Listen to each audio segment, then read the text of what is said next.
Ini adalah kemudian perintah Rasulullah, jangan mencela, jangan memaki. Kenapa? Karena itu tidak boleh di dalam Islam.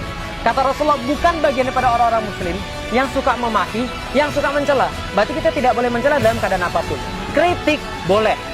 Kalau antum diam terhadap kezaliman, ada hukum yang lain. Pernah dengar ada hadis begini? Allah memerintahkan malaikat azab untuk turun ke dunia mengazab satu kaum yang berlebihan. Sampai di situ, dia balik lagi pada Allah. Malaikatnya bilang, ya Allah, masa aku azab mereka, ya Allah? Itu di bawah itu ada orang lagi sholat. Ada orang lagi sholat, lagi zikir. Gimana ya masa aku zikir sementara ada orang masih sholat? Apa kata Allah? Balik lagi ke bawah, azab orang itu mulai dari orang yang sholat tadi. Loh kok bisa gitu? Kata Allah, karena dia orang yang tidak memerah wajahnya ketika melihat kezaliman. Paham gak maksudnya? Ada orang yang ngelihat kezaliman biasa aja. Ada orang yang ketika ngelihat Rasul Dina biasa aja ngomongnya, nggak apa-apa, biarin aja, yang penting kita tuh adem, sabar. Antum diazab Allah duluan. Paham maksudnya? Antum membiarkan kezaliman terjadi di negeri ini.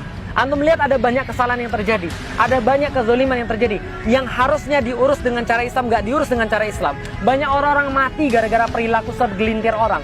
Banyak orang-orang dirugikan gara-gara perilaku segelintir orang. Antum diemin, Allah azab antum duluan.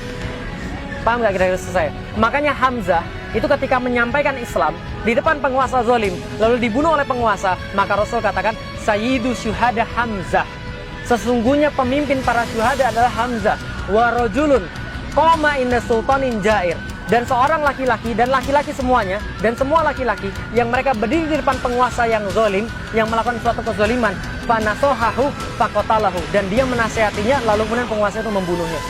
Paham kira-kira saya? Antum berdiri di depan penguasa, antum sampaikan, Pak mohon maaf, karena kami sayang kepada Anda, karena kami cinta pada Anda, kami ingin menerapkan aturan Allah.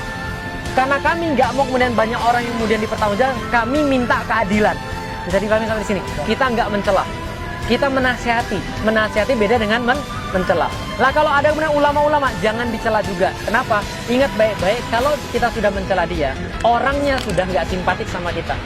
Kalau orang yang nggak simpatik sama kita, dia nggak mau dengar kita. Tapi kalau kita ngomongnya baik, tapi masih dibilang mencela, sudah nggak apa-apa. Yang penting anu tetap baik dan nggak mencela. Sampai di sini paham? Saya ngomong sudah kayak begini aja masih radikal nomor 2 se-Indonesia. Ya terus mau apa lagi? Ya sudah nggak ada masalah. Rasulullah yang sudah selembut itu aja masih dibilang provokator. Anu baca sirah, bagaimana Amr bin As itu mengatakan Rasulullah provokator. Padahal sudah selembut Rasulullah. Ada nggak yang seindah akhlak Rasulullah? Apalagi cuma Felix.